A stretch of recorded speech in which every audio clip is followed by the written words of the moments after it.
അപ്പോ welcome back to Seattle free thinkers season 1 episode 2. അപ്പൊ ആദ്യത്തെ ചോദ്യങ്ങൾക്ക് വളരെ ഡീറ്റെയിൽഡ് ആയിട്ടുള്ള ഉത്തരം പറഞ്ഞതിന് ഒരുപാട് നന്ദി.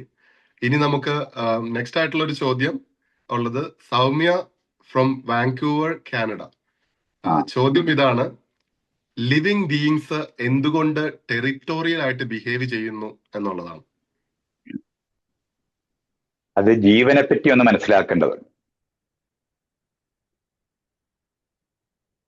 പ്രപഞ്ചം എന്ന് പറയുന്നതിനകത്ത് അത് അതിരില്ലാതിരുന്ന പ്രപഞ്ചമാണ്. അതല്ലേ അതിരുണ്ടാകാനായിട്ട് യാതൊരു കാരണവും അതിലില്ല. അല്ലെങ്കിൽ അതിരുകൾ ഉണ്ടായാലും ഇല്ലെങ്കിലും അത് അറിയാൻ ആരുമില്ല. അങ്ങനെ ഇല്ലാതിരിക്കുന്ന അതിരില്ലാത്ത പ്രപഞ്ചത്തിനകത്തെ അതിരനുഭവമാണ് ജീവൻ. ഞാൻ ജീവനെ ഡിഫൈൻ ചെയ്യുന്ന നാസയുടെ ഡിഫിനിഷൻ ഉണ്ട്, അത് നിങ്ങൾക്ക് വായിക്കാം. ഞാൻ വേറൊരു പോയിന്റിൽ നിന്നാണിത് പറയുന്നത്. പ്രപഞ്ചം ഉണ്ട്, അത് അപ്പുറത്തുണ്ട് എന്നറിയുന്നതിനെയാണ് ജീവൻ എന്ന് പറയുന്നത്. അപ്പം അത് ഇത് എന്ന് പറയുന്ന അപ്പുറവും ഇപ്പുറവും അറിയുന്ന അനുഭവത്തിനാണ് ജീവൻ എന്ന് പറയുന്നത്. അല്ല, ടെറിട്ടോറിയൽ ഇല്ലാത്ത ഒരു ജീവനില്ല. ഓക്കെ, അപ്പൊ അതായത് ജീവന്റെ ഒരു ലക്ഷണമാണ് ടെറിട്ടോറിയൽ എന്ന് പറയുന്നത്. അത് അങ്ങനെ മനസ്സിലാക്കണം. ജീവൻ അതിരുണ്ട്, അതിരനുഭവമാണ്. പ്രപഞ്ചത്തിനകത്ത് ഇത് ഞാനല്ല എന്ന്, ഇവിടെ വരെ ഞാനുള്ളു എന്ന് അനുഭവിക്കുന്നതിനെയാണ് ജീവൻ എന്ന് പറയുന്നത്. അതിര് മനസ്സിലാക്കിയതിന് ശേഷം വേണം ഞാൻ അവരുടെ ചോദ്യത്തിനകത്തേക്ക് നമ്മൾ വരണമെങ്കിൽ ഈ ജീവനെ പറ്റിയുള്ള അറിവില്ലായ്മയ്ക്ക് അകത്തുനിന്ന് ആരംഭിച്ചാൽ തെറ്റിപ്പോകും. അപ്പൊ ആ അതിരനുഭവം ഉണ്ടായത് കൊണ്ടാണ് അപ്പുറത്തുണ്ട് അത് എന്ന് നമ്മൾ വിളിക്കുന്ന ഒബ്ജക്റ്റ്. അപ്പൊ ജീവൻ എന്ന് പറയുന്നത് സബ്ജക്റ്റ് എന്ന് അനുഭവിക്കുന്ന വശത്തിനെയാണ് നമ്മൾ ജീവൻ എന്ന് പറയുന്നത്. അപ്പൊ എല്ലാ നിമിഷവും അത് ഇത് എന്ന് അനുഭവിക്കുമ്പോൾ രൂപപ്പെട്ട അനുഭവത്തിനെയാണ് ഞാൻ ഈ ജീവൻ എന്ന് പറയുന്നത്. ഒരു പ്രോസസ്സാണത്. അത് ഏതെങ്കിലും ഒരു ഇന്ദ്രിയ അനുഭവമായിട്ടാണ് വരുന്നത്. അങ്ങനെ ഉള്ളു. ഒരു ഇന്ദ്രിയവും ഇല്ലാതിരിക്കുന്നിടത്ത്, ഫങ്ഷൻ ചെയ്യാത്തിടത്ത് അനുഭവമുണ്ട് എന്ന് ആര് പറഞ്ഞാലും നടക്കത്തില്ല. അത് പഴയ സ്പിരിച്വലിസ്റ്റുകൾ വിചാരിക്കുന്നത് പ്യുവറായ യാതൊരു അനുഭവവും ഇല്ലാത്ത ബോധമുണ്ട് എന്നാണ് അവർ പറയുന്നത്. അങ്ങനെയാണ് അവർ ബോധത്തിൽ നിന്നാണ് പ്രപഞ്ചം ഉണ്ടായെന്ന് അവർ വിശ്വസിക്കുന്നതെങ്കിൽ ഞാൻ അങ്ങനെ അല്ലാതെ പറയുന്നു. പ്രപഞ്ചത്തിനകത്ത് ഗുണപരമായ ഒരു കുതിച്ചുമാറ്റം, ഒരു കുതിച്ച് വ്യത്യാസം അതുവരെയാണ്. ഞാൻ ഗുണപരത ഉണ്ടാകുന്നത് അങ്ങനെയാണ്. പറഞ്ഞാൽ പല ഘടകങ്ങൾ ചേരുമ്പോൾ അതുവരെ അവിടെ ഇല്ലാതിരിക്കുന്ന പുതിയൊരു ഗുണം അവിടെ പ്രത്യക്ഷപ്പെടും. ഇപ്പൊ ഒരു കാന്തം ഉണ്ടാക്കിയെടുക്കുന്നതിന് മറ്റൊരു കാന്തം കൊണ്ട് ഇതിനകത്തെ മോളിക്യൂൾസ് നമ്മൾ ഒരേ തെക്കുന്ന് വടക്കോട്ട് ആക്കുക ചെയ്യുന്നു. ഒന്നും കൂടുതൽ ചെയ്തിട്ട് അവിടെ വന്നിട്ടില്ല. അതാ കൃത്യമായ അലയൻ ചെയ്യപ്പെട്ടതെന്നുള്ളതേ ഉള്ളൂ. അലയൻ ചെയ്യപ്പെട്ടപ്പോൾ അതും കാന്തമായി മാറുന്നു എന്ന് പറയുന്നത് അവിടുന്ന് എങ്ങോന്നും വന്നതല്ല. അപ്പൊ ഗുണപരത എന്ന് പറയുന്നത് വേറെ എവിടുന്നെങ്കിലും വരുന്നതല്ല. ഘടകങ്ങള് വേണ്ടുംപടി, അങ്ങനെ അത് പറയേണ്ടത്, അത് ചേരേണ്ട വിധത്തിൽ ചേരുമ്പോൾ പ്രത്യക്ഷപ്പെടുന്ന പ്രത്യക്ഷപ്പെടുന്നത് എന്താണോ അതിനെയാണ് ഗുണം എന്ന് പറയുന്നത്. അപ്പോഴാണ് പല കെമിക്കലായ പല കോമ്പിനേഷൻസും ഉണ്ടായപ്പോൾ അതുവരെ അവിടെ ഉണ്ടായിരുന്നിട്ടില്ലാത്ത ഒരു അനുഭവം അവിടെ ഉണ്ടായി. അതെന്നും ഇതെന്നും പറയുന്ന അനുഭവമാണ് ഉണ്ടായത്. അതിനെയാണ് ജീവൻ എന്ന് പറയുന്നത്. അതുകൊണ്ട് അതിരനുഭവമില്ലാത്ത ജീവൻ ഒരിക്കലും ഉണ്ടാകത്തില്ല. ഈ അതിര് എന്ന് പറയുന്നതിനെ ബലപ്പെടുത്തുന്നതാണ് പിന്നീട് നമ്മൾ അതിന്റെ കോശം എന്ന് പറയുന്ന സാധനവും അതിനുശേഷം രണ്ട് കോശം ഉണ്ടായിരിക്കുന്ന ഒന്ന് രണ്ടാകുക എന്ന് പറയുന്നത് ചെയ്താണ് ഈ അനുഭവം നഷ്ടപ്പെടാതിരിക്കാൻ വേണ്ടി രണ്ടാകുക എന്ന് പറയുന്ന ടെക്നോളജിയാണ് ജീവൻ ആദ്യം കണ്ടുപിടിച്ചത്. അങ്ങനെ 1 2 1 2 അങ്ങനെ 2 4 6 8 ഇങ്ങനെ ഇൻക്രീസ് ചെയ്ത് ഈ അനുഭവം നഷ്ടപ്പെട്ടു പോകാതെ നോക്കിയതാണ് ജീവന്റെ തുടർച്ച എന്ന് പറയുന്നത്. അപ്പോ അതായത് ഒരു ജീവന് ബൗണ്ടറി ബൗണ്ടറി ബൗണ്ടറി ഒരു ഉണ്ടായില്ല എന്ന് പറയുന്നതാണ് ജീവാനുഭവം. അനുഭവം. അതുകൊണ്ടാണ് അല്ലെന്നുണ്ടെങ്കിൽ ടെറിട്ടോറിയൽ. പ്രപഞ്ചത്തിനകത്ത് പ്രപഞ്ചം അതിരില്ലാതിരിക്കുകയായിരുന്നു. പക്ഷെ അവിടെ പല കാര്യങ്ങളും അങ്ങോട്ട് തിരിയും ഒക്കെ ചെയ്യുന്നുണ്ടാകാം. ആ വിരിയുന്നു എന്ന് പറയുന്ന സാധനം ഒന്നും നമ്മൾ അനുഭവിക്കത്തില്ല. അനുഭവിക്കുന്നത് അത് ഞാനല്ല, അത് എന്റേതല്ല, ഇവിടെ വരെ ഞാനുള്ളു എന്ന അനുഭവം ഉൽപ്പാദിപ്പിക്കപ്പെട്ടപ്പോഴാണ് ജീവൻ ഉണ്ടാകുന്നത്. അവിടെ ഇപ്പൊ ഞാൻ ഒരു ഡൗട്ട് ചോദിച്ചോട്ടെ. അതായത് ഇപ്പം ഈ ജീവൻ എന്ന് പറയുന്നത് പ്രപഞ്ചത്തിൽ ഓൾറെഡി ഉള്ളതും പ്രപഞ്ചത്തിൽ എല്ലാ ചേരേണ്ട കോമ്പിനേഷൻ ചേരുമ്പോഴും ഉണ്ടായ ഒരു ജീവൻ അവിടെ ഉണ്ടായിരുന്നില്ല. ജീവൻ ഒരു ഗുണമാണ്. ഏത് ഗുണവും അതിന്റെ ഘടകങ്ങൾ ചേരുമ്പോൾ മാത്രം ഉൽപ്പാദിപ്പിക്കപ്പെടുന്നതാണ്. അത് വെറുതെ നോക്കിയാൽ മതി. ഞാൻ കാറ് അവിടെ പുറത്ത് കിടപ്പുണ്ട്. അതിന്റെ ഓരോ പാർട്ട് നിങ്ങൾ അവിടെ അഴിച്ചിട്ടാൽ കാറ് കാണാതെ പോകും. അപ്പോ എല്ലാ ഘടകങ്ങളും ഓൾറെഡി ഉള്ളതാണ്. വസ്തുക്കൾ കാർ അവിടെ ഇല്ല. എല്ലാ ഘടകങ്ങളും ഉള്ളതാണ്. ആ ഘടകങ്ങൾ എന്ന് പറയുന്ന ആ ഘടകങ്ങളുടെ ഓരോന്നും എടുത്ത് പരിശോധിച്ച് നോക്കിയാൽ അത് ഇതുപോലെ പല ഘടകങ്ങൾ ചേർന്നതാണ്. ഇങ്ങനെയാണ് നമ്മൾ പ്രപഞ്ചത്തിനെ നമ്മൾ കാണുന്നത്. അതുകൊണ്ടാണ് അങ്ങനെയാണ് നമ്മൾ. അപ്പം ചേരുംപടി ചേരേണ്ടത് എന്നാൽ ഈ ഒരു കാറിന്റെ അവസ്ഥ ഉണ്ടാകുക എന്ന് പറയുന്നത് അത് വാരിക്കൂട്ടി അവിടെ ഇട്ട കാറാകത്തില്ല. അത് അലയൻ ചെയ്യണം. അങ്ങനെ ചെയ്യുമ്പോഴാണ് യാത്ര ചെയ്യാനുള്ള കഴിവുള്ളതായി അത് മാറുന്നത്. ആ ഗുണപരത അവിടെ ഉണ്ടാകുക. ആ ഉണ്ടാകുന്ന സാധനം അത് ഓടിച്ച് നമ്മൾ പോകുമ്പോൾ ഒരിടത്തു നിന്ന് മറ്റിടത്തേക്ക് പോകാനുള്ള ആ കഴിവ് എല്ലാം ആ ചേരുംപടി ചേർന്നതും അതിനെ നിയന്ത്രിക്കുന്നതുമായ അതിനെ കൊണ്ടു നടക്കുന്നതായ അറിവും കൂടെ ചേർന്നാണ് അതെല്ലാം സംഭവിക്കുന്നത്.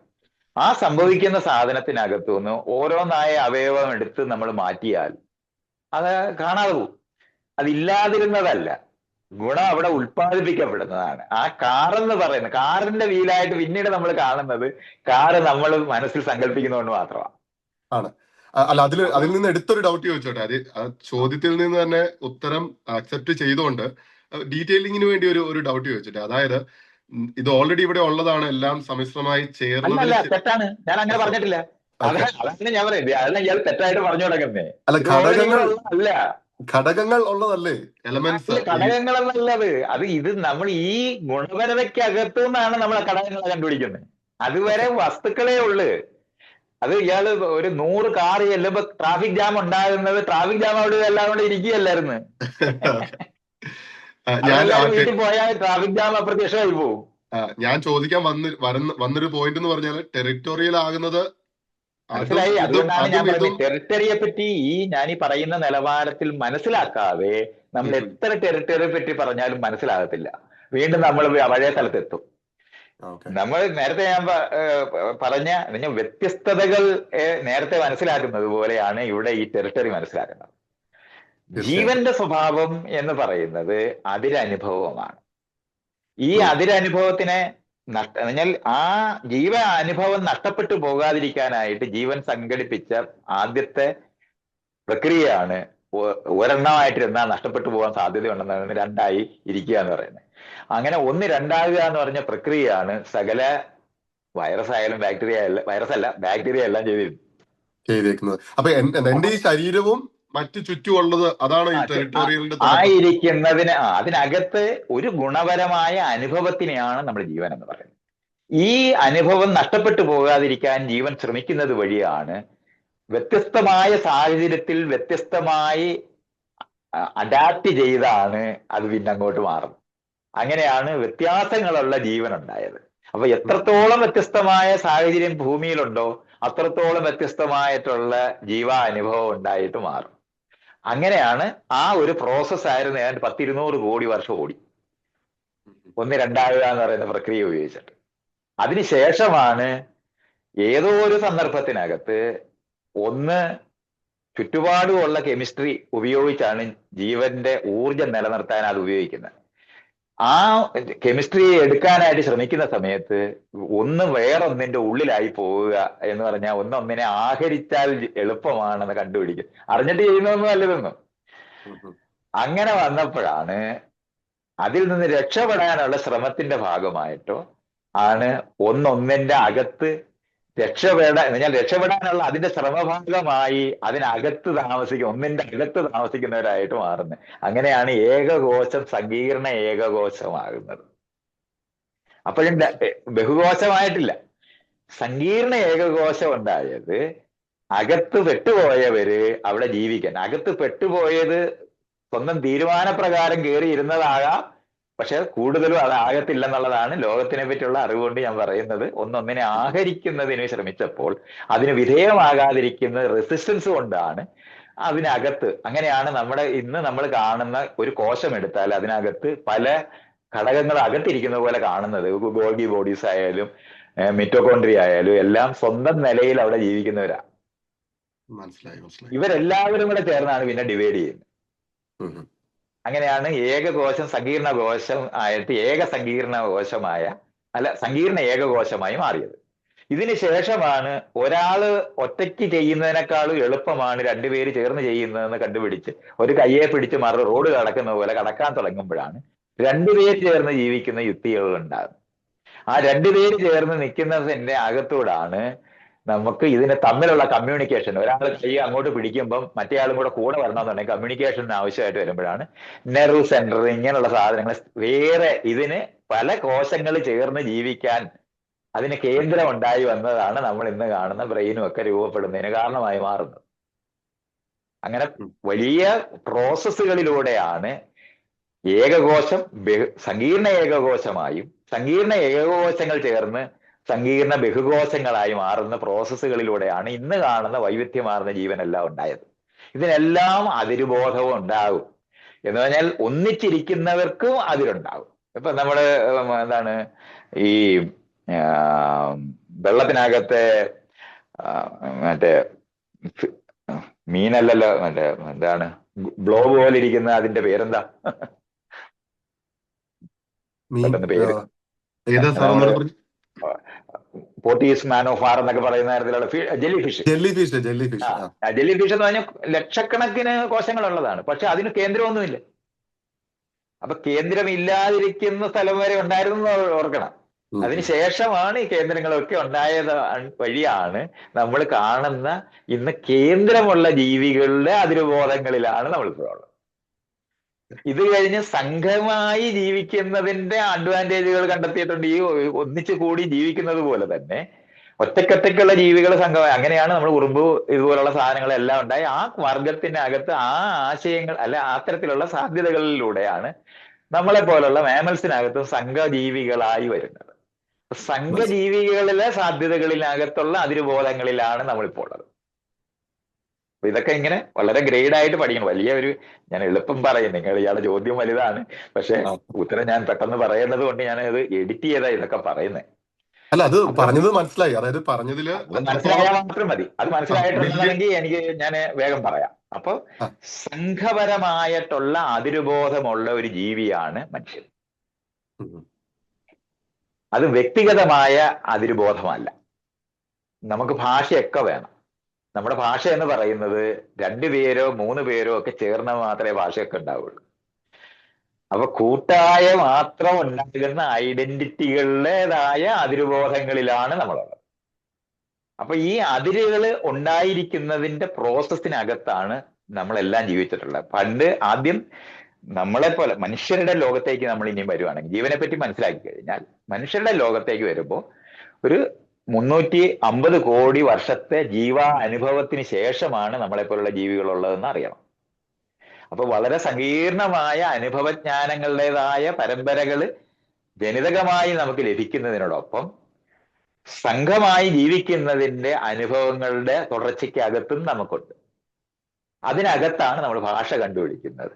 ആ ഭാഷ കണ്ടുപിടിക്കുന്ന നിലവാരത്തിലുള്ള അനുഭവജ്ഞാനങ്ങളും കൂടെ ഒക്കെ കമ്മ്യൂണിക്കേറ്റ് ചെയ്താണ് പലതരത്തിലുള്ള ആ ഭാഷാപരമായ അനുഭവം എന്ന് പറയുന്നത്. ഇപ്പൊ ഒരു മാന് കടുവ തോട്ടിന്റെ കരയിൽ ഇരിപ്പുണ്ട്, നിങ്ങളാരും അങ്ങോട്ട് പോകരുതെന്നും മറ്റ് മാനിനോട് പറയാനൊക്കത്തില്ല. അപ്പൊ അത് കാരണം കൊണ്ട് ആ അനുഭവം അവിടെ ഇരിക്കുമ്പോ തന്നെയും വീണ്ടും വെള്ളം കുടിക്കാൻ പോകുമ്പം അവിടെ തന്നെ ചെല്ലും. കാരണം ഇത് കമ്മ്യൂണിക്കേറ്റ് ചെയ്യാൻ പറ്റത്തില്ല. അതേസമയത്ത് ഒരു മനുഷ്യന് അത് അനുഭവം ഉണ്ടായ അവനോട് വന്നിട്ട് പറയും അവിടെ കടുവ ഇരിപ്പുണ്ട്. അപ്പൊ എല്ലാവരും അവിടെ തോട്ടിന്റെ മറുവശത്തൂടെ ചെന്ന് വെള്ളം കുടിക്കാൻ നോക്കും. അപ്പൊ കടുവ ഒഴിഞ്ഞു പോകും. അപ്പൊ കടുവ അവിടെ പോയിരിക്കുന്നത്. അപ്പൊ അതിനെ എതിർക്കാൻ പറ്റുന്ന നിലവാരത്തിൽ വടികളുമായിട്ട് അടുത്ത തവണ പോകണം എന്ന് കണ്ടുപിടിക്കും. ഇങ്ങനെ ഗ്രേഡഡ് ആയ അറിവിന്റെ അക്യുമുലേഷൻ ഉണ്ടായ ഒരു ജീവിയാണ് മനുഷ്യൻ.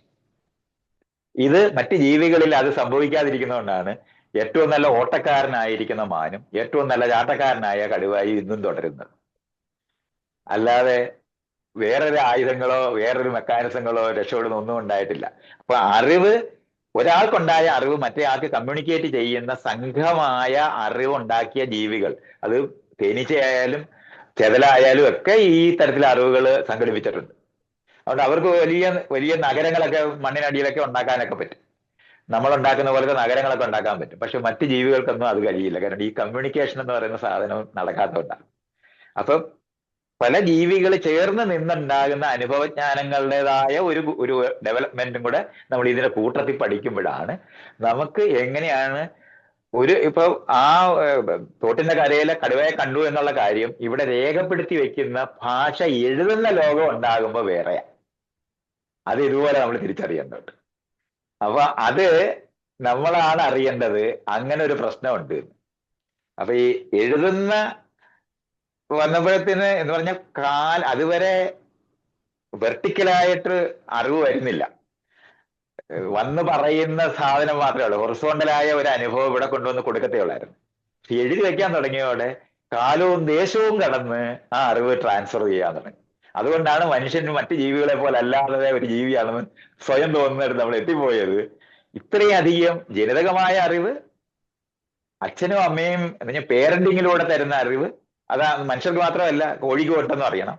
പക്ഷെ അതിന് പുറത്താണ് സംഘമായിട്ടുള്ള അറിവ്. സംഘത്തിന്റെ അകത്ത് ഭാഷയുടെ ഉണ്ടാകുന്ന ഭാഷ എഴുത്തു ഭാഷയായി മാറുക. ഇത്രയും സങ്കീർണമായ രീതിയിൽ അറിവ് സംഘടിപ്പിക്കുന്നിടത്തേക്ക് എത്തിയപ്പോഴാണ് നമ്മളെ പോലുള്ള സങ്കീർണ ജീവികളിലെ അനുഭവ ലോകങ്ങൾ ഉണ്ടായത്. ഇതെല്ലാം വ്യത്യസ്തമായ ടെറിട്ടോറിയൽ ആയിട്ടുള്ള, എന്നാൽ അതിരുബോധം ഇല്ലാത്ത ജീവി ഇല്ല എന്നറിഞ്ഞുകൊണ്ട് തന്നെ ഇത് നമ്മൾ അറിയേണ്ടതുണ്ട്. അങ്ങനെ ഗോത്രങ്ങളിലായിരുന്നു നമ്മൾ ഒരു 3 ലക്ഷം വർഷത്തോളം ജീവിച്ചിരുന്നത്. ആ ഗോത്രബോധം എന്ന് പറയുന്നത്, അതിര് എന്ന് പറയുന്നത് ഗോത്രം നീങ്ങുന്നതനുസരിച്ച് നീങ്ങും, അങ്ങനെയായിരുന്നു. അല്ല, അത് ഒരു കോൾ എനിക്ക് വന്നതാ. അപ്പം ആ ഗോത്രം നീങ്ങുന്ന ഞാൻ മൊബൈലായ അതിരായിരുന്നു അന്നുണ്ടായിരുന്നത്. അപ്പൊ ഒരു സംഘം ഒരിടത്ത് ഇരിക്കുകയാണ്, ഒരു മരത്തിന്റെ ചവിട്ടിൽ ഇരിക്കുകയാണ്. അവിടെ മാങ്ങ കിട്ടുമായിരുന്നു എന്ന് വിചാരിച്ച് മാങ്ങ പറിച്ചോണ്ടിരിക്കുകയാണ്. അപ്പൊ വേറൊരു സംഘം വന്ന് അവരെ ഓടിക്കും. അത്രയേ ഉള്ളു. പക്ഷെ അടുത്ത ഒരു മാങ്ങ അവിടുത്തെ തീർന്നു കഴിഞ്ഞാൽ അവിടെ നിന്ന് മാറും. അപ്പൊ നമ്മൾ നീങ്ങിപ്പോവും നമ്മുടെ ഈ അതിരുബോധം. പക്ഷെ കൃഷി കണ്ടുപിടിച്ചപ്പോഴാണ്, നമ്മൾ ഉണ്ടാക്കുന്ന സാധനത്തിന്റെ ചുറ്റിനും ഇരിക്കണമെന്ന് വന്നപ്പോഴാണ് ആദ്യമായി മനുഷ്യചരിത്രത്തിനകത്ത് നീങ്ങുന്ന അതിരല്ലാത്ത, ഇപ്പൊ ഇയാളുടെ അതിര് ചോദിച്ചാൽ ഇയാളുടെ നാട്ടിലെ അതിര് ഇയാൾ പറഞ്ഞത്. അതാണ് ചോദ്യത്തിന്റെ തുടക്കം. ഇവിടെ എത്തണമെന്നുണ്ടെങ്കിൽ ഇത് അറിയണം. അപ്പോ നമ്മുടെ ശരീരത്തിൽ നിന്നോ അല്ലെ സംഘബോധത്തിനകത്ത് പുറത്ത് ഒരു അതിരുണ്ടെന്ന് വന്നത് കൃഷിയോട് ബന്ധപ്പെട്ടുണ്ടായ വേരിയിലാണ് ആദ്യത്തെ അതിരുബോധം ഉണ്ടാകുന്നത്. പുറത്തെ അതിരുബോധം. അതുവരെ അതിരുബോധം ഇല്ല എന്നുള്ളതല്ല. അതുവരെ ഞാൻ ഈ പറയുന്ന മുഴുവൻ അതിരുബോധം ഉണ്ട്. പക്ഷെ അത് മൊബൈലായ അതിരുബോധമായിരുന്നു. നമ്മളൊരു ബസ്സിനകത്ത് യാത്ര ചെയ്യുമ്പോൾ നമ്മുടെ സീറ്റാണ് എന്ന് പറയുമ്പോൾ വീട്ടിലോട്ട് പോകുമ്പോൾ ആ സീറ്റ് കൊണ്ടുപോകാറില്ല എന്ന് പറയുന്ന നിലവാരത്തിലുള്ള അതിരുബോധമേ അതുവരെ ഉണ്ടായിരുന്നുള്ളൂ. പക്ഷെ എപ്പോഴാണോ കൃഷി ആരംഭിച്ചത്, ആ ആരംഭിച്ചപ്പോ തൊട്ടാണ് അതിന്റെ ചുറ്റിനുള്ള വേലിക്കൽ നമ്മുടെ അതിരുബോധം ഉണ്ടായി. അതുകൊണ്ടാണ് അതുവരെ മനുഷ്യർക്ക് ഇല്ലാതിരുന്ന, ചരിത്രത്തിൽ ഇല്ലാതിരുന്ന ഒരു അതിരുബോധം പുറത്ത് ഒരു സ്ഥലത്തുണ്ടായി. ഈ അതിരുബോധത്തിന്റെ വളർച്ചയാണ്, ആ ഗ്രൂപ്പിന്റെ അതിരുബോധ വളർച്ചയാണ് ഗ്രാമം വലുതായി ഉണ്ടാവും. ആ ഗ്രാമം വലുതായതുപോലെ നഗരം ഉണ്ടാകും. നഗരത്തിന് അത് രാജ്യം ഉണ്ടാകും. രാജ്യം മഹാരാജ്യമാകും. അത് കഴിഞ്ഞ് അത് സാമ്രാജ്യമായി. ഇങ്ങനെ മാറിയാണ് ഈ അതിരുബോധം വലുതായത്. അപ്പം പലതരത്തിലുള്ള അതിർബോധമുള്ളവരെ ഒന്നിച്ചു വതിരുന്ന ഇടമായി രാജ്യങ്ങൾ മാറി. അപ്പൊ അവരെ തട്ടായിട്ടാണ് നമ്മൾ പിന്നുണ്ടാക്കിയത്. ആദ്യം ഒരു കൂട്ടരെ പിടിച്ചോണ്ട് വന്ന് അടിമകളാക്കിയപ്പോഴാണ് രണ്ട് തട്ടുള്ളവരുണ്ടായത്. മൂന്നാമതൊരു കൂട്ടരെ പിടിച്ചോണ്ട് വന്നപ്പോ രണ്ടാമത്തെ കൂട്ടരുടെ കൂടെ അവര് അടുപ്പിക്കാതെ വരും. കാരണം ഗോത്രങ്ങൾ ഒന്നിക്കത്തില്ല. അപ്പോഴാണ് ഇവരെ ഒന്നിപ്പിക്കുന്ന കഥകളാണ് മതം എന്ന് പറയുന്നത്. മുകളിലൊരു ദൈവം ഇരിപ്പുണ്ട്, ദൈവത്തിന്റെ പ്രതിനിധിയാണ് രാജാവ് എന്ന് പഠിപ്പിക്കുന്നതോ, പ്രവാചകനാണ് ഇരിക്കുന്നതെന്നോ, അല്ലെങ്കിൽ അവതാരമാണെന്ന് പഠിപ്പിക്കുകയൊക്കെ ചെയ്തിട്ടാണ് നമ്മൾ ഈ ഹെയറാർക്കിക്കലായ ഒരു സമൂഹ രൂപീകരണം നടത്തിയത്. അപ്പോ ആളുകൾ ഒന്നിച്ച് ജീവിക്കുമ്പോഴും തട്ടായ അതിരുബോധങ്ങളിലൂടെ തന്നെയാണ് സമൂഹങ്ങളെല്ലാം നിന്നിരുന്നത്. ഇതിന് ബ്രേക്ക് എന്ന് പറയുന്ന സാധനം ഉണ്ടായത് ഫാക്ടറി ഉണ്ടായപ്പോഴും. അതുവരെ അറിയുന്ന അറിവുകളല്ലാത്ത പുത്തനൊരു അറിവ് ആണ് ഫാക്ടറി എന്ന് പറയുന്നത്. അവിടെ വന്ന് പരിശീലിക്കപ്പെട്ട് മാത്രമേ അത് ചെയ്യാൻ പറ്റത്തുള്ളൂ. വീട്ടിൽ നിന്ന് കിട്ടത്തില്ല. കുടുംബപരമായ കുലത്തൊഴിലൂടെയോ കൃഷിയിലൂടെയോ ലഭിക്കുന്ന അറിവല്ല ഫാക്ടറിക്കുള്ളത്. ഫാക്ടറിയിൽ പല തട്ടിലുള്ള മനുഷ്യരെ കിട്ടത്തില്ല. എല്ലാവരും രാവിലെ തൊട്ട് വൈകുന്നേരം വരെ പണിയുള്ളവരാണ്. എന്ന് പറഞ്ഞാൽ ജീവിക്കാനുള്ള പണിയുള്ളവരാണ്. അപ്പൊ അതിനകത്ത് മടിയന്മാരായിരിക്കുന്നവരും പുറത്താക്കപ്പെട്ടവരുമായ ആളുകളെ എല്ലാം കൂടെ സംഘടിപ്പിച്ചാണ് ഈ ഫാക്ടറിക്ക് അടുത്ത് കൊണ്ടുവന്ന് അവർക്ക് പുത്തൻ അറിവ് പരിശീലിപ്പിച്ച്, അങ്ങനെയാണ് പബ്ലിക് സ്കൂൾ എന്ന് പറയുന്ന സാധനം പ്രപഞ്ചത്തിൽ ഉണ്ടാകുന്നത്. അങ്ങനെ ഉണ്ടായതിനകത്ത് വരുമ്പോ വ്യത്യസ്തരായ ആളുകളെ യോജിപ്പിക്കുന്ന ആശയം ആവശ്യമായി വന്നപ്പോഴാണ് ആദ്യമായിട്ട് സാഹോദര്യം എന്ന് പറയുന്ന ആശയം വരുന്നത്. അത് നേരത്തെ ഉണ്ടായിരുന്ന പാരമ്പര്യമായ അറിവുകളിൽ നിന്ന് സ്വാതന്ത്ര്യം ഉണ്ടാകുന്നതുകൊണ്ടാണ് മണ്ണിൽ കെട്ടപ്പെട്ട് കിടക്കുന്നവരുടെ സ്വാതന്ത്ര്യവും ഉണ്ടായി. അങ്ങനെ സമത്വം എന്ന് പറയുന്ന ആശയം വരുന്നത് സാഹോദര്യത്തിനകത്തു നിന്നും ഈ മണ്ണിൽ നിന്ന് മോചിച്ച സ്വാതന്ത്ര്യത്തിനകത്തു നിന്നും ആണ് നമ്മളെല്ലാവരും തുല്യരാണെന്ന് പഠിപ്പിക്കാൻ. അതുവരെ കട്ടായിട്ട് പഠിപ്പിച്ചുകൊണ്ടിരുന്ന സമൂഹത്തിൽ നിന്ന് വ്യത്യസ്തമായി നമ്മൾ പഠിപ്പിച്ചത്. അങ്ങനെയാണ് ഈ അതിരുബോധത്തോടെ കഴിഞ്ഞിരുന്നവർ തമ്മിലുള്ള നെഗോഷിയേഷൻ ഏറ്റവും കൂടുതൽ ചെയ്തിരുന്നത്. ഒരു കൂട്ടരുണ്ടാക്കിയിരിക്കുന്ന തക്കാളിക്ക വേറൊരു കൂട്ടർക്ക് വഴുതനങ്ങ കൊടുത്ത് വാങ്ങുന്ന ട്രേഡ് എന്ന് പറയുന്നത് ഈ രണ്ട് അതിരുബോധമുള്ള ഗ്രാമങ്ങൾ തമ്മിൽ ഇടനിലയ്ക്ക് നടന്നിരുന്ന ഒരു പ്രക്രിയയിലാണ് തമ്മിൽ അകന്നു നിന്ന് അടുത്തിരുന്ന പ്രവൃത്തി ഉണ്ടായത്. ആ പ്രവൃത്തിക്ക് ആക്കം കൂട്ടുന്നതാണ് ഫാക്ടറി ഉണ്ടായത്. അതുവരെ എല്ലാവർക്കും ആവശ്യമുള്ള സാധനങ്ങളാണ് ഫാക്ടറികൾ ഉൽപ്പാദിപ്പിക്കാൻ തുടങ്ങിയപ്പോൾ ട്രേഡ് വളരെ വലുതായി.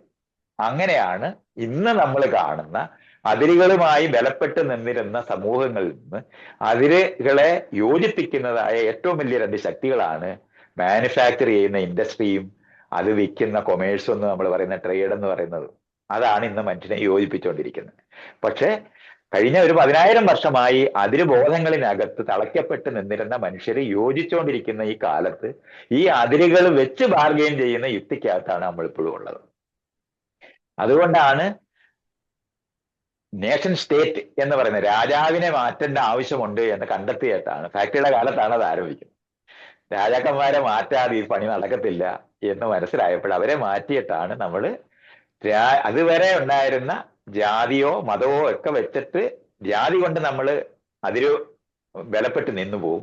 അതിനെ മതപരമായി മേലുകീഴുള്ള തട്ട് സമൂഹത്തിനകത്തൂടെ യോജിപ്പിച്ചാണ് രാജാക്കന്മാർ കൊണ്ടുപോയിരുന്നത്. ആ കൊണ്ടുപോയിരുന്നിടത്തു നിന്ന് തുല്യരായ പൗരരായി നമ്മളെ മാറ്റുന്ന പ്രക്രിയയാണ് ഇപ്പൊ നടന്നുകൊണ്ടിരിക്കുന്നത്. അതിന് തടസ്സമായിട്ടാണ് ഈ പഴയ മനുഷ്യബോധങ്ങളും അറിവുകളും എല്ലാം നിൽക്കുന്നത്. അപ്പൊ അതുകൊണ്ട് അത് തമ്മിൽ ചേർന്നുകൊണ്ടിരിക്കുന്ന കാലമാണ്. അപ്പൊ മനുഷ്യ ചരിത്രം എന്ന് പറയുന്നത് ആയിരക്കണക്കിന് വർഷം കൊണ്ടുണ്ടാകുന്നതാണ്. അല്ലാതെ നമ്മുടെ ജീവിതകാലത്ത് മാറും എന്നൊക്കെ തെറ്റിദ്ധരിച്ച് ആരംഭിക്കരുത് ഈ തരത്തിലുള്ള വിഷയങ്ങൾ മനസ്സിലാക്കുമ്പോൾ.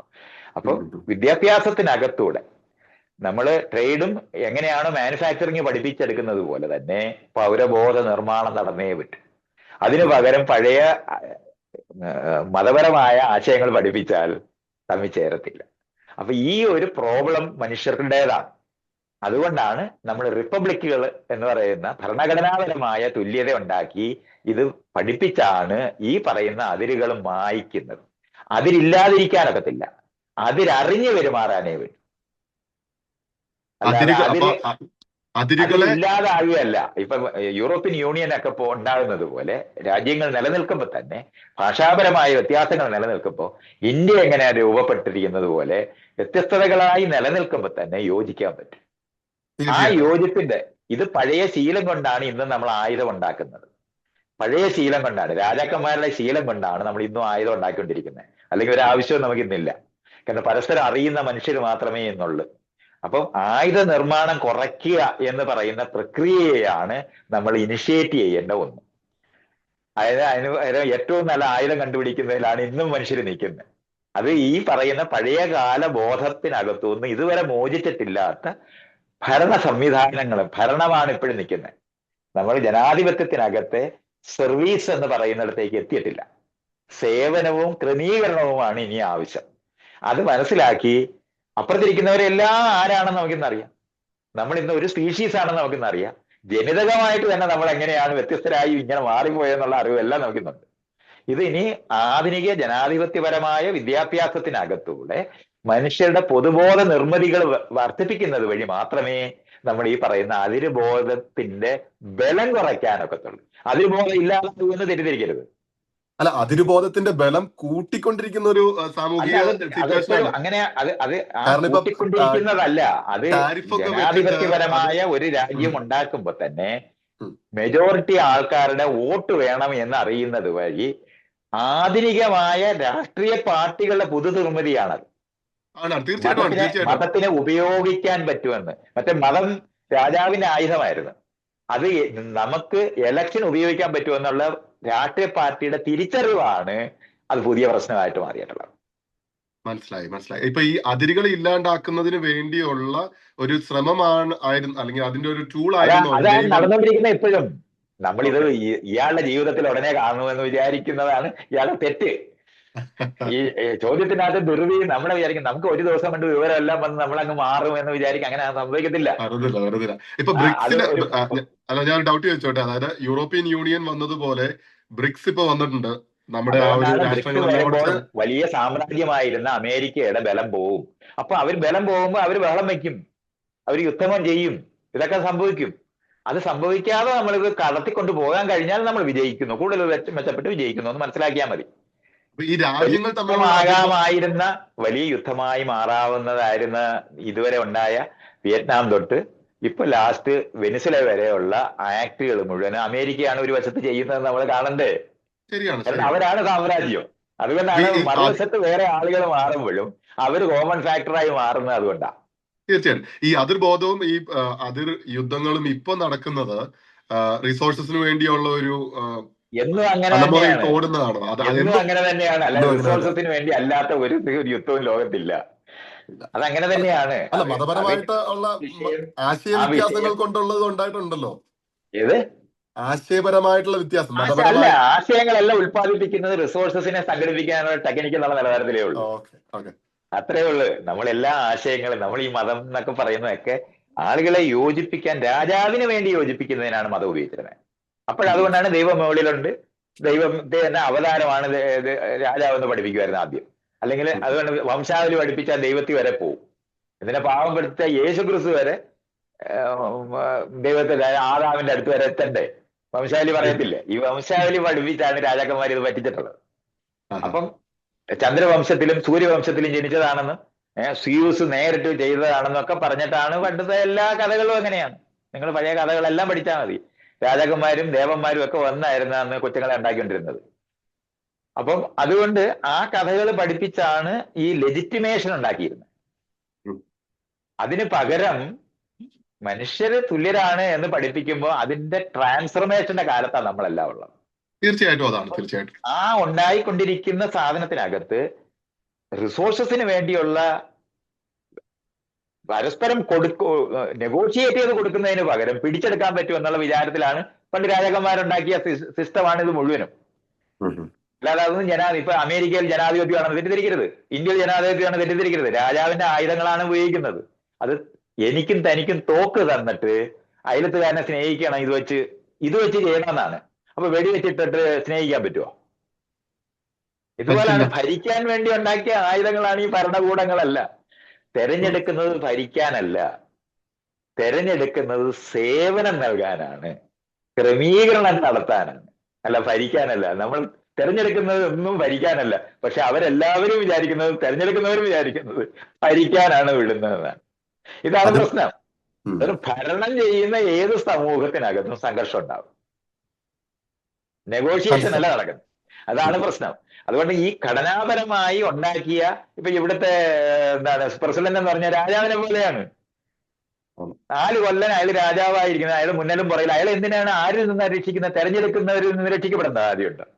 ഇതൊക്കെ പഴയ യുക്തികൾ കൊണ്ടാണ് ഇതൊക്കെ പറയുന്നത്. ഇപ്പൊ മോദിയൊക്കെ അല്ല, നടക്കുന്ന നമുക്ക് ഇങ്ങനെ നാണം തോന്നും. അതുകൊണ്ടാണ്. തെരഞ്ഞെടുക്കപ്പെടുന്നവരിൽ നിന്ന് രക്ഷിക്കപ്പെടേണ്ട ഒരു സാഹചര്യം, പ്രത്യേക സാഹചര്യത്തിലൂടെയാണ് അദ്ദേഹം കടന്നു പോകുന്നത്. അത് അങ്ങനല്ല. വേറെ. ഒരു സമയത്തും അല്ല അങ്ങനല്ലത്. അത് ഈ ഘടനയ്ക്കകത്ത് കയറിയിരിക്കുന്നത് കൊണ്ട് മാത്രമാണ്. അയാൾ അത് 4ാമത്തെ ഇത് കഴിയുമ്പോ പിന്നെ അയാളെ രക്ഷിക്കേണ്ട കാര്യമില്ലല്ലോ. അല്ല, ഞാൻ ഉദ്ദേശിച്ചത് അദ്ദേഹം എപ്സ്റ്റീൻ ഫയലും വേറെ വേറെ, മറ്റു അതൊക്കെ ബുദ്ധിമുട്ടുകളിലൂടെ വേറെ. പോകുന്നതുകൊണ്ടാണ് ഞാൻ ഇത് പറഞ്ഞത്. കൂട്ടിക്കുഴയ്ക്കരുത്. അതുപോലുള്ള ആഹാ. കാര്യങ്ങൾ ഞാൻ ഈ പറയുന്നതിനകത്ത് മനസ്സിലാക്കാൻ ഉപയോഗിച്ച അത് ഉം, ഉം. ഇയാള് നേരെ ഇരിക്കുന്ന ഒരു തരത്തിലും അല്ലാതെ ഭരിക്കാൻ കയറിയിരിക്കുന്നവരെ ആക്രമിക്കാൻ തോന്നും. മനസ്സിലായി. അതുകൊണ്ടാണ്. അത് വേറൊരു കാര്യമാണ്. അത് ജനാധിപത്യ ബോധമുള്ളവർക്കൊക്കെ ദേഷ്യം വരും. നമ്മുടെ മുന്നിൽ നമ്മൾ പോകുമ്പോൾ റോഡിൽ നമുക്ക് പോകാൻ പറ്റാതെ അവര് തടഞ്ഞു നിർത്തി എല്ലാം ചെയ്യത്തില്ലേ? അതാണ് ഉം, പ്രശ്നം ഉം, ഉണ്ടാക്കുന്നത്. ഉം, ഉം. അതാണ് പ്രശ്നം. ഞാനത് പറയുന്നത് അത് സൂക്ഷിച്ച് മനസ്സിലാക്കിയാൽ മതി. ഞാൻ പറയുമ്പോൾ അത് എല്ലാം ഞാൻ പറയും വിശദമായി പറയുവാണെങ്കിൽ ഇയാള് ഈ ഒരൊറ്റ ചോദ്യം കൊണ്ട് എനിക്ക് മണിക്കൂറുകൾ മിണ്ടേണ്ടി വരും. അത്രയും ഞാൻ പറയാതെ അതിന്റെ തുമ്പുകളാ തരുന്നത്.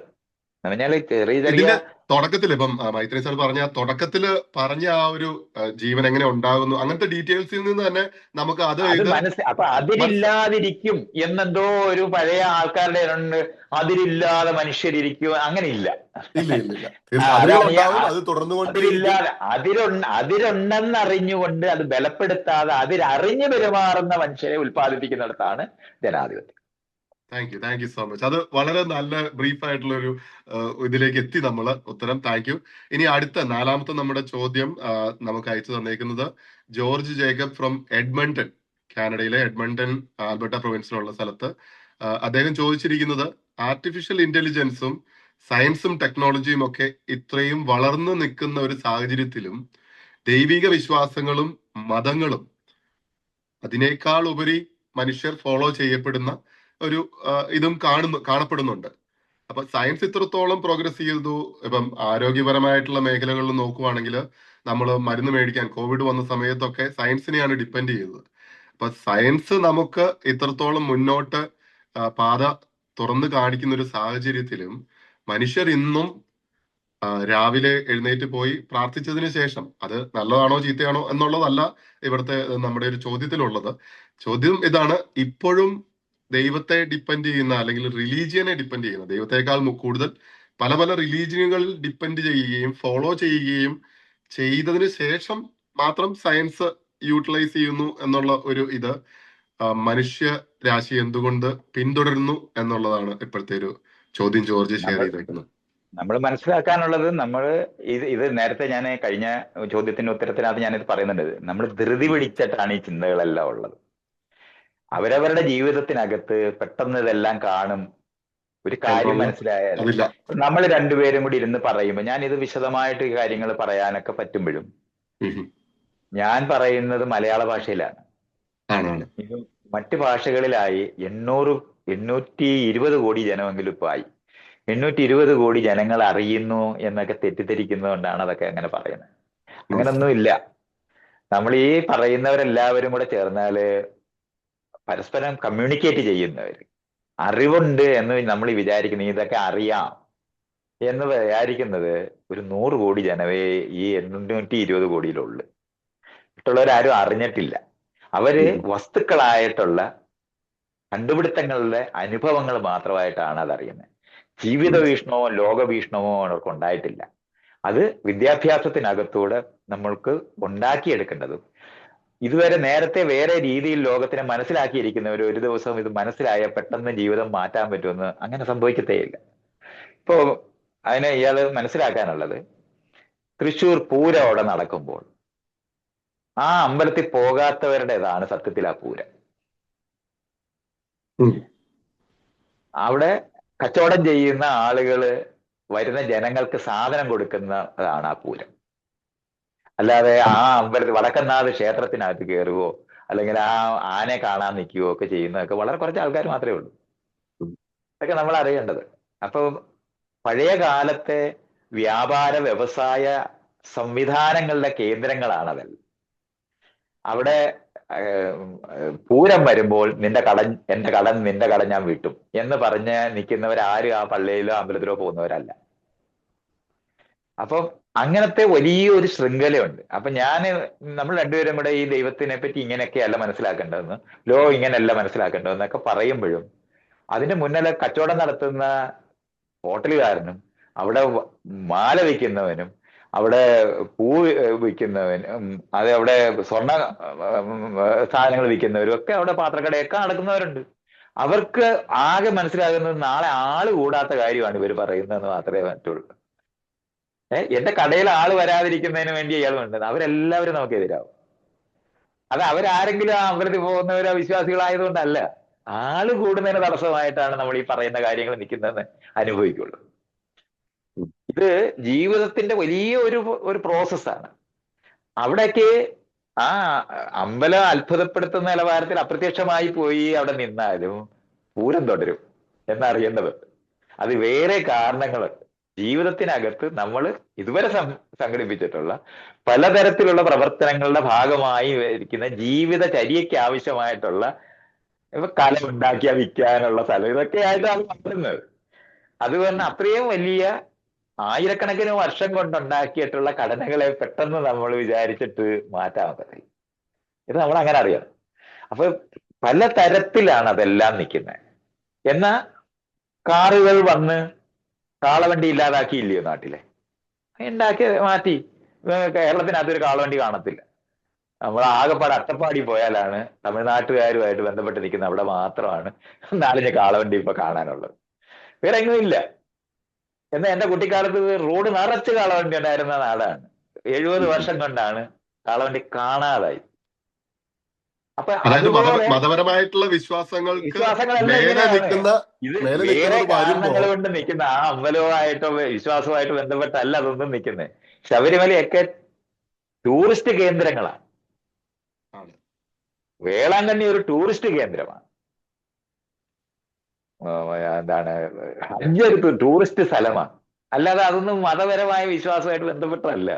ഇഷ്ടംപോലെ വണ്ടി ഇട്ട് ഇഷ്ടംപോലെ സൗകര്യങ്ങൾ കൊടുത്താൽ എല്ലാവരും പോകും. അങ്ങനെയാണ്. അല്ലാതെ നമ്മൾ അതൊക്കെ മതവിശ്വാസത്തിന്റെ വർധനയായിട്ട് തെറ്റിദ്ധരിക്കണ്ട. അങ്ങനെ ശബരിമല പോകുന്ന 80% പേരും വെറുതെ പോകുന്നവരാ. കള്ളു കുടിക്കാൻ പോകുന്നവര്, വരാൻ പോകുന്നവര് തന്നെയാണ് പോകുന്നത്. കൂട്ടുകാർ വിളിക്കുമ്പോ ഒന്നിച്ചു പോകാവുന്നും കാട്ടിൽ പോകാവുന്നും ഒക്കെ കാണുന്നതുകൊണ്ട് പോകുന്നവരാണ്. തെറ്റിദ്ധരിക്കൊന്നും ചെയ്യണ്ട നമ്മളതൊന്നും. അല്ല, അങ്ങനെ പോകാനായിട്ട് മൂന്നാറും വാഗമണ്ണും പോലെയുള്ള സ്ഥലങ്ങളും ഉണ്ടല്ലോ. അത് ചെയ്തുകൊണ്ടിരിക്കുന്ന സാധനമാണ്. ചെയ്തുകൊണ്ടിരിക്കുന്നത് ഇയാളെ ഒരു ദിവസം എന്തിനാ നിർത്തുന്നതെന്നുള്ളതിന് ന്യായം പറയണ്ടേ? അല്ല, ആ പറഞ്ഞതിനോട് എന്റെ പേഴ്സണൽ ആയിട്ടുള്ള ജീവിതത്തിൽ ഇപ്പൊ മലയാറ്റൂര് ഞങ്ങൾ കോളേജിലുള്ള സമയത്ത് പോയത് കൂട്ടുകാരെല്ലാം ഒന്നിച്ചു കൂടി പോകാൻ വേണ്ടി പോയൊരു യാത്രയായിരുന്നു. അത്രയും മനസ്സിലാക്കിയാൽ മതി. അതെ, സൗകര്യങ്ങൾ വർദ്ധിപ്പിച്ച് നിങ്ങൾ കൊടുക്കുവാണെങ്കിൽ നമ്മൾ എല്ലാവരും പോകും. തീർച്ചയായിട്ടും. റോം വത്തിക്കാൻ കാണണം എന്ന് പറയുന്ന വിശ്വാസം കൊണ്ടല്ല പോകുന്നേ, സ്ഥലം കാണാനുള്ള ആഗ്രഹം കൊണ്ടോ. കാരണം ഈ പള്ളിയിലും അമ്പലത്തിലും ഇരിക്കുന്നവർക്ക് ആർക്കും വിശ്വാസം ഇല്ലെന്ന് നമുക്ക് എല്ലാവർക്കും അറിയാം. പ്രോപ്പർട്ടി കൊണ്ട് മാത്രമാണ്. ഇപ്പൊ പള്ളിക്കകത്തും അമ്പലത്തിലും വരുമാനം ഇല്ലെന്ന് വെച്ചോ, എത്ര പേര് വിശ്വാസികളായിട്ട് അവിടെ ഇരിക്കും? ആരും ഉണ്ടാവില്ല. ആരും ഉണ്ടാകത്തില്ല. ഇത്രയും ലളിതമാണെന്നാണ് ഞാൻ ഈ പറയുന്നത്. ഞാൻ പറയുന്നത് ഇരിക്കുന്ന ആൾക്കാരോടൊന്നും നിങ്ങൾ മിണ്ടിയിട്ടൊന്നും ഇല്ല. നിങ്ങൾ മിണ്ടിയെന്ന് നിങ്ങൾ വിചാരിക്കുകയാണെന്ന് ഞാൻ ഈ പറയുന്നേ. 100 പേര് അങ്ങോട്ടും ഇങ്ങോട്ടും മിണ്ടിക്കൊണ്ടിരിക്കും. എന്നിട്ട് ബാക്കിയുള്ളവരെല്ലാം കേട്ടെന്ന് വിചാരിക്കുന്നത് തെറ്റിദ്ധരിക്കാതെ. അത് മാത്രമല്ല, ശീലിച്ചുകൊണ്ടിരിക്കുന്ന കാര്യങ്ങൾ മാറ്റണമെന്നുണ്ടെങ്കിൽ പകരം വേറെ വരണം. അതുകൊണ്ടാണ് ഞാൻ പറഞ്ഞ കാറ് വന്നാൽ കാളവണ്ടി പോകും.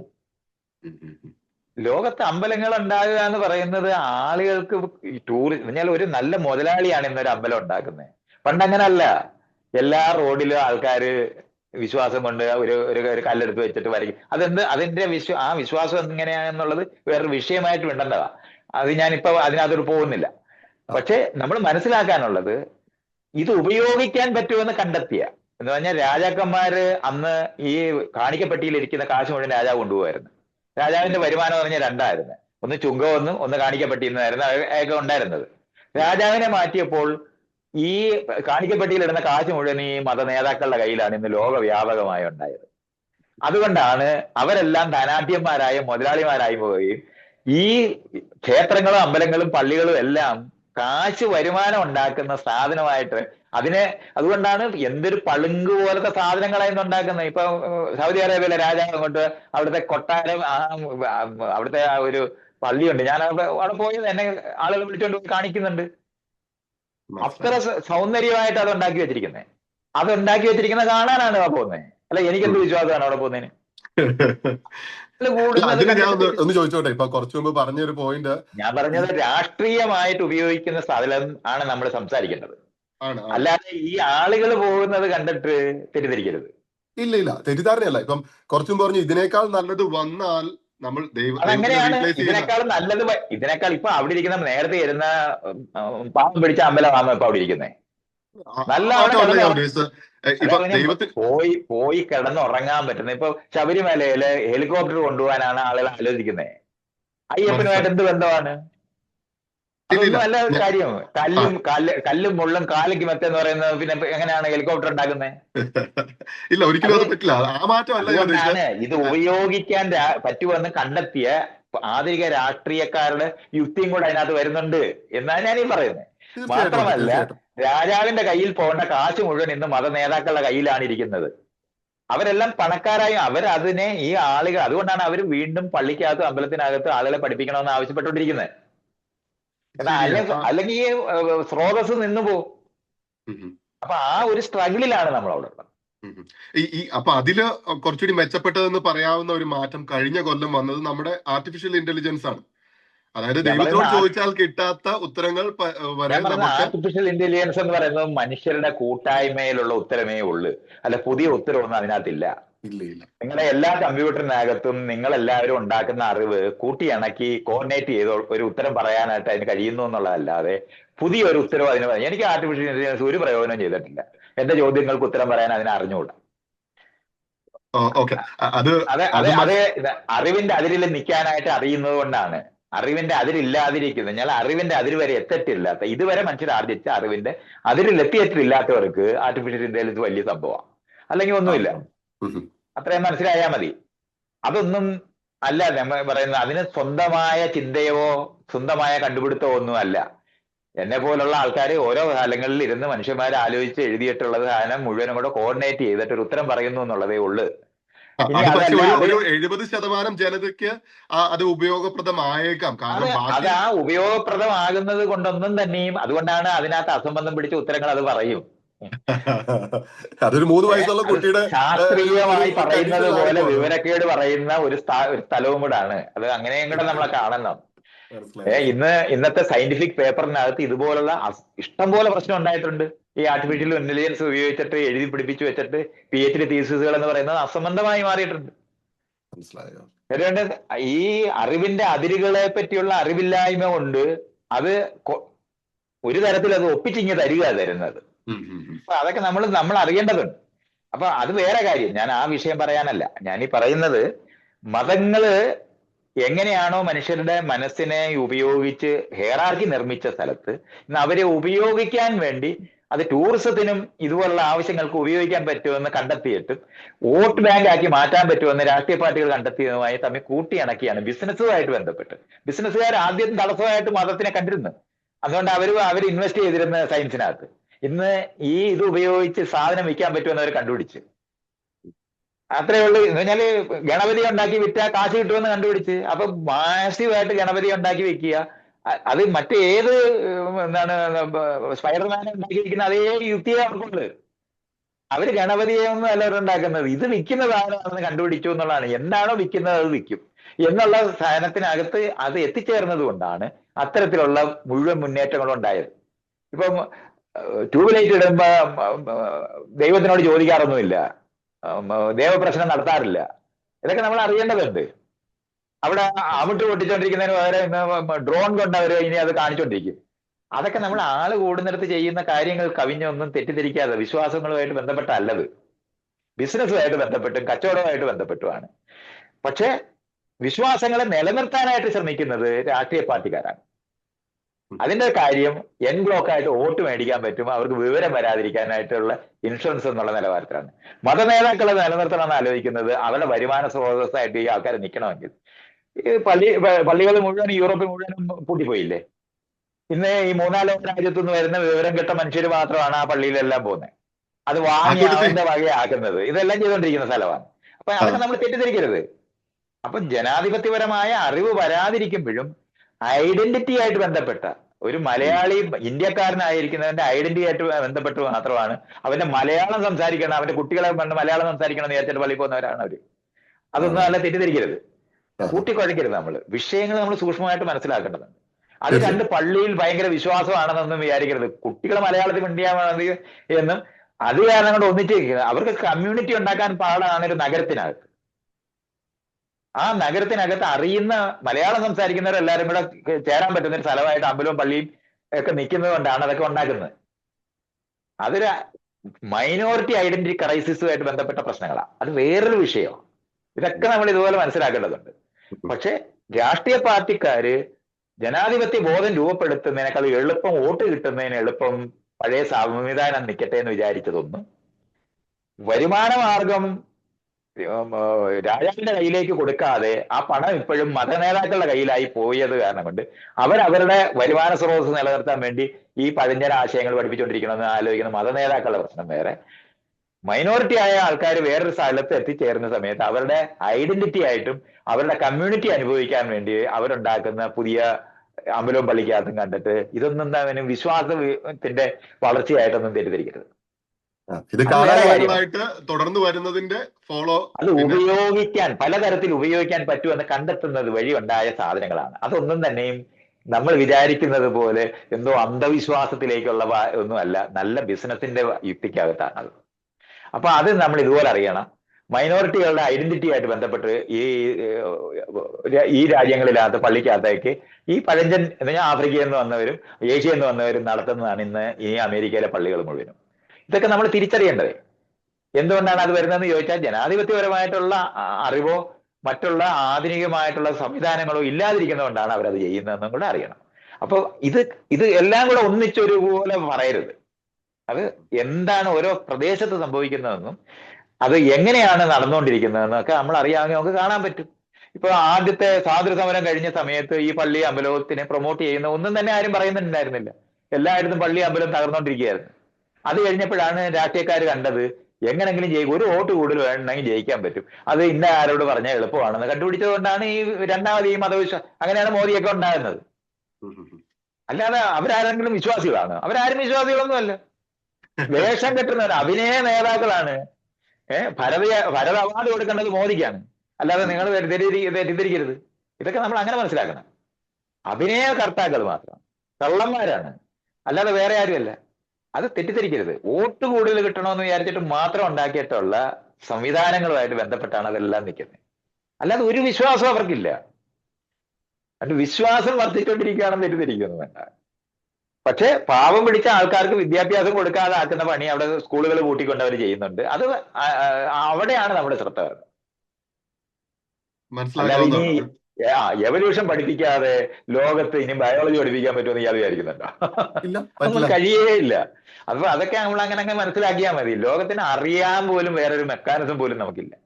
അപ്പൊ അത് കാരണം കൊണ്ട് ആ നിലവാരത്തിൽ ഉണ്ടാകുന്ന ഈ മാറ്റങ്ങളെയൊക്കെ കൂട്ടിക്കുഴയ്ക്കാതെ മനസ്സിലാക്കുക എന്നുള്ളതാണ്.